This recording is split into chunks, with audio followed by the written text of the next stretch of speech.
Et notre focus de ce samedi soir s'intéresse à ceux qui partent, à ces hommes, ces femmes, africains pour la plupart, qui quittent leur pays dans l'espoir d'un avenir meilleur et se retrouvent confrontés aux réalités brutales des frontières et de l'administration. Des parcours invisibles, faits d'attente, de silence, de lutte pour exister.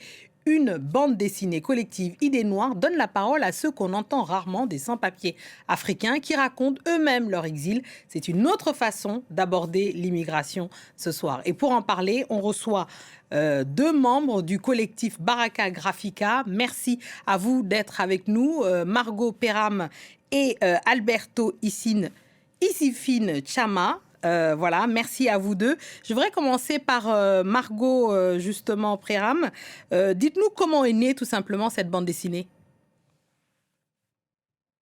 Alors, cette bande dessinée est née à la faveur d'ateliers de dessin qui ont lieu dans cette pièce, là où nous sommes maintenant, qui est une pièce de l'occupation de la Voix des Sans-Papiers, donc le collectif de militants dont Alberto fait partie.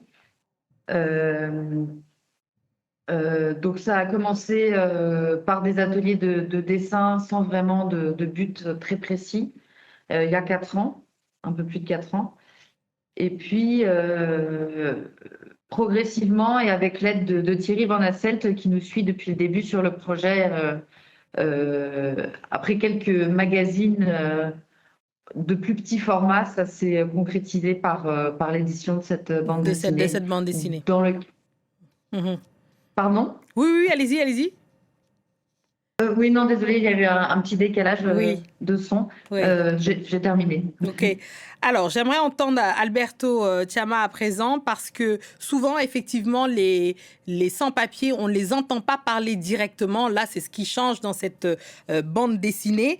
Qu'est-ce que ça change pour vous, justement, quand ce sont les sans-papiers eux-mêmes qui écrivent et qui dessinent leurs récits ? Justement, et comme vous le dites, en tant que personne sans papier, et ici en Belgique, ça fait des années on a avec notre collectif, donc le fait d'avoir participé aussi écrire notre histoire et de le faire dessiner aussi en tant que personne concernée des sans-papiers, c'est une fierté. À savoir qu'il y ait cette histoire, qu'on peut laisser la trace aussi, quelle que soit la situation administrative qu'on a ici en Belgique.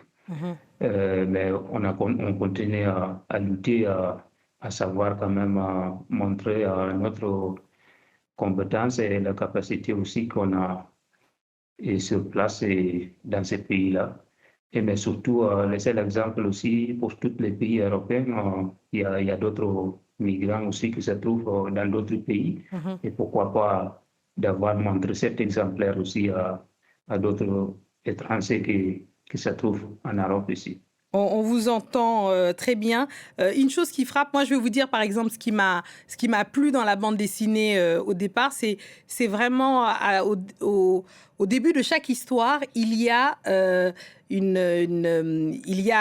passeport qui est dessiné de chaque personnage.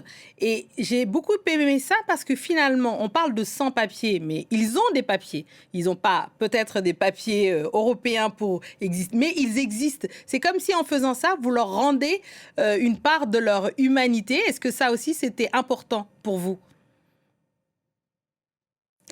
Oui, si on parle des passeports, donc on a déjà notre passeport de notre pays, mais ici, le système mis en place, c'est ça aussi qu'avec un nom nommé ici, une personne étrangère, on le considère, on le nomme un nom qui soit disant que ouais, vous êtes des sans-papiers, mais nous sommes tous des personnes avec le papier. Et c'est pour ça aussi qu'on a mis notre passeport et ça montre aussi que si vous nous dites qu'on n'a pas de papier, mais nous, on a notre papier. Voilà, vous avez des papiers, peut-être pas les papiers estampillés européens ou autres, mais en tout cas, vous avez des papiers. Margot Perham, j'aimerais vous entendre sur visuellement. La bande dessinée est néanmoins variée, même si on voit une unité grâce au noir et blanc. Comment vous avez travaillé à plusieurs mains? Il y a 8 auteurs. Est-ce que cette diversité de styles, c'était aussi fait exprès pour refléter quelque part la diversité des parcours? Oui, alors comme je disais, la bande dessinée n'est pas pas tout à fait notre premier travail tous ensemble. Donc on a eu le temps de trouver notre style, je vais dire, par le biais d'autres publications plus artisanales. Et effectivement, quasiment sur chaque page, les 8 personnes ont dessiné. C'est assez naturel entre nous. On décide pas forcément à l'avance de qui va dessiner quoi. C'est un peu sur le moment avec les envies de chacun. Et effectivement, oui, le crayon permet d'avoir une unité quand les éléments euh, pourraient être un peu Disparates, contrastés quoi. les uns des autres. L'ajout des volumes, des ombres, etc., crée l'unité des différents éléments. Alors, comment ce livre circule aujourd'hui? Est-ce que vous imaginez une suite, que ce soit d'autres bandes dessinées, des ateliers ou même une adaptation à travers un autre médium, comme une pièce de théâtre, quelque chose? Alors, effectivement, on a des contacts un peu dans le théâtre, mais pour l'instant, c'est pas d'actualité. Là, pour l'instant, effectivement, on va animer des ateliers, je crois, en mars à la fête du livre de Bruxelles, avec plutôt jeune public. Et on va aussi, normalement, en 2027, participer à une exposition dans un centre d'art contemporain ici à Bruxelles. Donc, c'est pas tout à fait le même médium que la bande dessinée, qui est plutôt éditoriale. Là, on nous a invités, donc on ne sait pas encore exactement ce qu'on va faire, mais voilà, on va être plutôt dans des œuvres plastiques qui s'accrochent au mur. Très On bien. doit encore réfléchir à tout ça. Bah, on le note. Alberto Tiama, rapidement, qu'est-ce qu'on peut vous souhaiter pour la suite?